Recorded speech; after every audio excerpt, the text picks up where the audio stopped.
Good evening friends. Parul stories के collection में आज फिर से एक नई कहानी लेकर मैं पारुल मिश्रा हाजिर हूँ। दोस्तों, ये जो कहानियाँ मैं आपको सुनाती हूँ ये सिर्फ कहानियाँ नहीं हैं।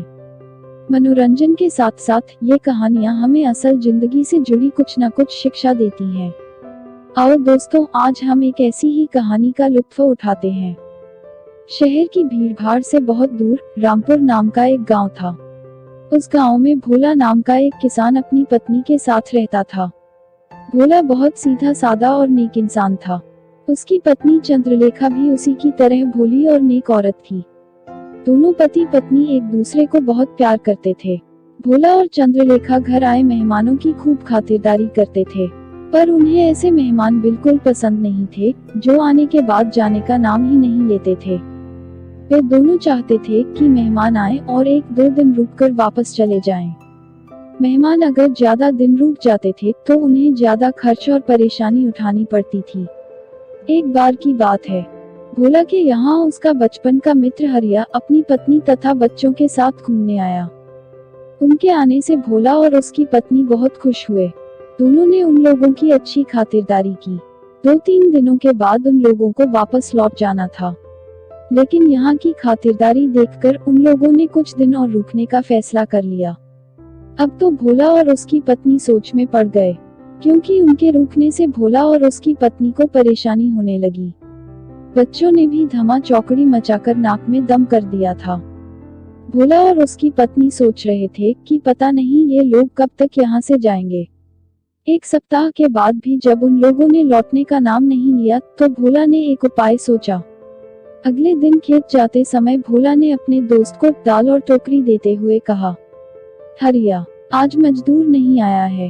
मेरे खेत के पास एक गड्ढा है, उसे मिट्टी से भरना है। जरा आप मेरे साथ खेत पर चलिए। मैं मिट्टी काट काट कर दूंगा और आप टोकरी में डालकर गड्ढे में भरते जाइएगा।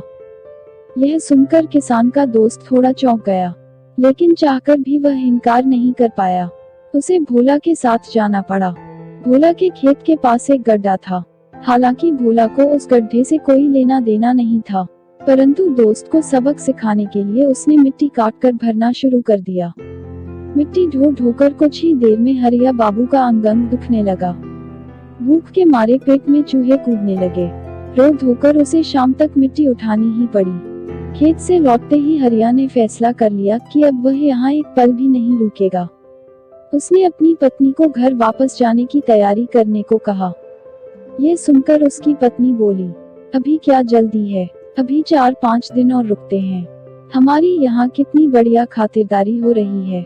हरिया ने मुंह बिगाड़कर कहा, खातिरदारी हो रही है, मुझे अब यहाँ नहीं रुकना है। तुम्हें रुकना है तो महीने भर रुको, मैं तो कल सुबह ही यहाँ से चला जाऊंगा। सुबह हुई तो हरिया बिना कुछ खाए पिए ही वहाँ से चल दिया। हरिया की पत्नी बच्चों के साथ अभी भी जमी हुई थी। भोला और चंद्रलेखा को उससे भी पिंड छुड़ाना जरूरी था। अगले दिन भोला की पत्नी झूठ मूठ कराती हुई बोली, भाभी, मुझे आज बुखार चढ़ आया है। मैं आज कोई काम नहीं कर पाऊंगी और खाना भी नहीं बना सकूंगी। इस पर हरिया की पत्नी बोली, कोई बात नहीं, तुम अच्छे से आराम करो, मैं खाना बना लेती हूँ। यह कहकर वह उठी और रसोई में जाने लगी।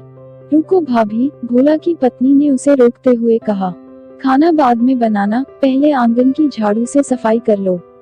कुछ गंदे कपड़े पड़े हैं, उन्हें भी धो डालना। 40 किलो गेहूं भी चक्की में पीसना है। हरिया की पत्नी फटाफट काम में जुट गई। काम निपटाते निपटाते शाम हो गई। इस बीच वह भूखी प्यासी ही रही। भूख के मारे उसका बुरा हाल हो रहा था। किसी तरह रोते झींकते उसने सारा काम पूरा किया। उसे चंद्रलेखा का यह व्यवहार बेहद बुरा लगा। उसने समझ लिया कि अब यहाँ से जाने में ही भलाई है।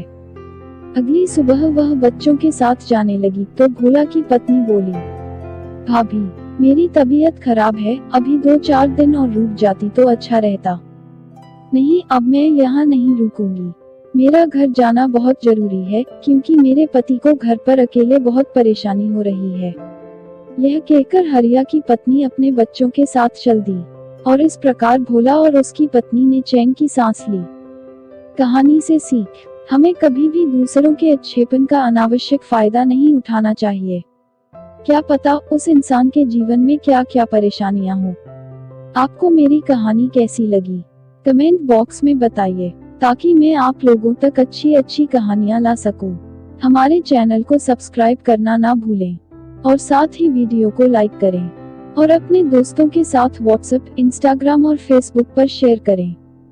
नई नई मजेदार कहानियों के नोटिफिकेशन के लिए बेल आइकॉन को जरूर दबाएं। धन्यवाद।